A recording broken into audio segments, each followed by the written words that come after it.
और लखनऊ में एक मां अपने इकलौते बेटे यशवेंद्र की मौत के बाद 15 दिन से उसकी डेड बॉडी का इंतजार कर रही है।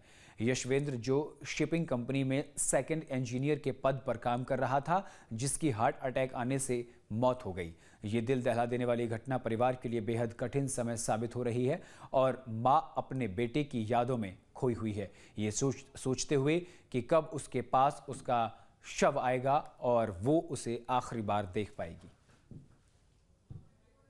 एक माँ के दुख और तकलीफ को कैसे समझा जा सकता है, किस तरीके से बयां किया जा सकता है कि जब उनके बेटे का जो जहाज में इंजीनियर था, शिप को लेके जा रहा था और उसका हार्ट अटैक हो जाता है। हार्ट अटैक होने के आज 2 हफ्ते से ज़्यादा हो रहा है। माँ बेटे के शरीर का इंतज़ार कर रही है, उसके डेड बॉडी का इंतज़ार कर रही है, पर यशवेंद्र के बॉडी के इंतज़ार को अभी भी घर में राह देखी जा रही है। आपके बेटे की डेथ कैसे हुई, आपको कब पता लगा और आखिरकार अभी डेथ बॉडी क्यों नहीं आई है?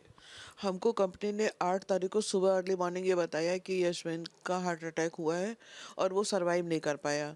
फिर हमने जब उनसे पूछा कि कब तक आएगा, कैसे क्या करेंगे, आप लोगों ने क्या किया उसके लिए, तो उन्होंने कहा कि हम लोगों ने कोशिश की और कुछ हो नहीं पाया। जबकि सच ये था कि जो बात के उन्होंने फ़ोटोग्राफ्स भेजे हैं उसके हिसाब से ये हुआ है कि वो दर्द से कराहा होगा कि शायद उसको दर्द हुआ, सीने पे उसने ठोका है। उसके अंदर 6 फुट 2 इंच की उसकी हाइट थी और खड़े-खड़े गिरा तो टेबल से उसका ज़बान के ऊपर दाँत धँस गया है और तो कितनी ब्लीडिंग हुई इसका कोई अंदाज़ा नहीं है। दूसरे दिन उसकी ड्यूटी नहीं थी, ऑफ था क्योंकि इनको 2 अक्टूबर 2 बार पड़ा था, डेडलाइन क्रॉस की थी तो। उसके हिसाब से वहाँ की 7 तारीख थी, यहाँ की 8 तारीख थी। जब इन लोगों ने देखा है तो 12 से 14 घंटा हो चुका था, तो उसके बीच में कुछ बचा नहीं था, जैसा कि इन्होंने हमें बताया।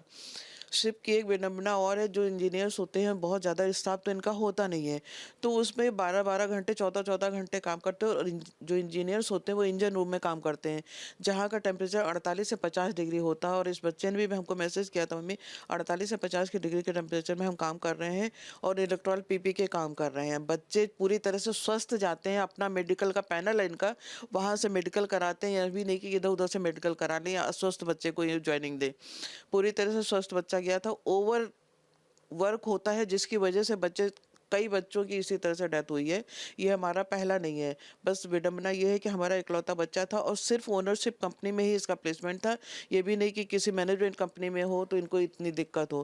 कंपनी वाले डायरेक्ट बातचीत तो कर रहे हैं, पर इन्होंने जब पनामा पोर्ट पे उतारा है 10 दिन में, जो इन्होंने हमसे कहा था 5 से 6 दिन में करेंगे, 5 से 6 दिन में नहीं उतारा, इन्होंने 10 दिन लगाया। पहला तो वो इंतजार हमको करना पड़ा। पनामा उतारने से पहले हम लोगों ने डाइवर्जन का ऑप्शन इनको दिया था, तो इन्होंने कहा वो हमारा फैमिलियर पोर्ट नहीं, हमें दिक्कत होगी।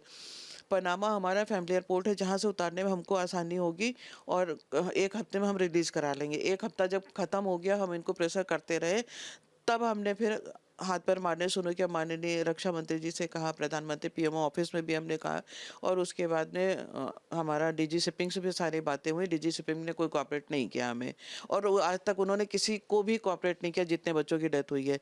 पर यह माननीय रक्षा मंत्री जी ने इंटरेस्ट लिया, इसके बाद इन्होंने हमारा लेटर आगे तक फॉरवर्ड किया है। अब देखिए क्या होता है, अभी तक उसका नतीजा कुछ नहीं हुआ है। वीडियो जर्नलिस्ट हरिराम के साथ आलोक पांडे, न्यूज़ स्ट्रीट, लखनऊ। जहाँ भक्ति है हर शब्द में, कथाओं में छिपे हैं दिव्य रहस्य और ज्योतिष देता है जीवन को दिशा। धर्म से जुड़ी हर बातों को जानने के लिए हमारे चैनल स्तुति को सब्सक्राइब करें। चैनल पर जाने के लिए इस लिंक पर क्लिक करें।